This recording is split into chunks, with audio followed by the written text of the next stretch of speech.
New ইয়র্কে আবার সেই অপরাধের পুরনো অন্ধকার যুগে ফিরে যাচ্ছে।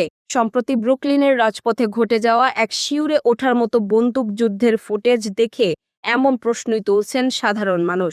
মাত্র কয়েক মিনিটের ব্যবধানে সেখানে ছোড়া হয়েছে 180 রাউন্ডেরও বেশি গুলি। এই ভয়াবহ ঘটনার রেশ কাটতে না কাটতেই একটি বড় ধরনের গ্যাং চক্র দমনের ঘোষণা দিয়েছে ডিস্ট্রিক্ট অ্যাটর্নি। সাংবাদিক সম্মেলনে তিনি যখন একটি রক্তমাখা পিস্তল উঁচিয়ে ধরলেন তখন পুরো নিউ ইয়র্ক স্তম্ভিত হয়ে যায়। এই গ্যাং যুদ্ধের নেপথ্যে কি ছিল, আর পুলিশই বা কিভাবে এই বিশাল নেটওয়ার্ক গুড়িয়ে দিল? বিস্তারিত থাকছে নিশাত আফরোজের রিপোর্টে।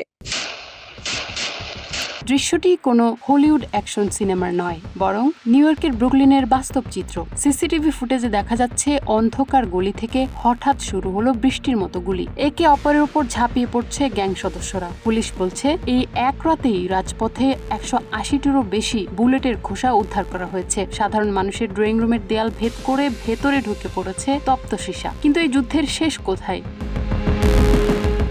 এই ঘটনার কয়েক ঘন্টার মাথায় ব্রুকলিনের ডিস্ট্রিক্ট অ্যাটর্নি বা ডিএ এক জনাকীর্ণ সংবাদ সম্মেলনে হাজির হলেন। তবে তার হাতে কোনো সাধারণ ফাইল ছিল না। তিনি ক্যামেরার সামনে তুলে ধরলেন এক রক্তমাখা পিস্তল।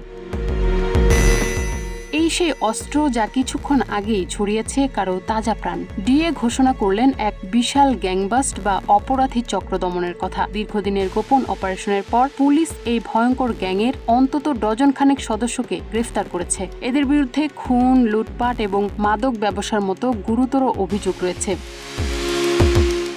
তদন্তকারীরা বলছেন নিউ ইয়র্কের রাজপথ দখল নিয়ে দুটি বড় গ্যাংয়ের মধ্যে এই লড়াই চলছিল। এরা শুধু একে অপরকে মারছে না, বরং সাধারণ মানুষের জীবনকেও করে তুলেছে দুর্বিষহ। ডিস্ট্রিক্ট অ্যাটর্নির হাতে থাকা ওই রক্তমাখা পিস্তলটি আসলে একটি সতর্কবার্তা, অপরাধীদের জন্য এক চরম হুঁশিয়ারি।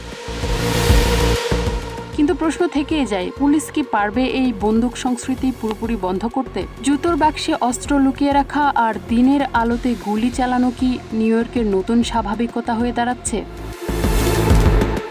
এই গ্যাং দমনের পর শহরবাসী কিছুটা স্বস্তির নিঃশ্বাস ফেললেও 180 রাউন্ড গুলির সেই আতঙ্ক যেন এখনও তাড়া করে ফিরছে ব্রুকলিনবাসীকে। নিশাত আফরোজ, আমেরিকা বাংলা।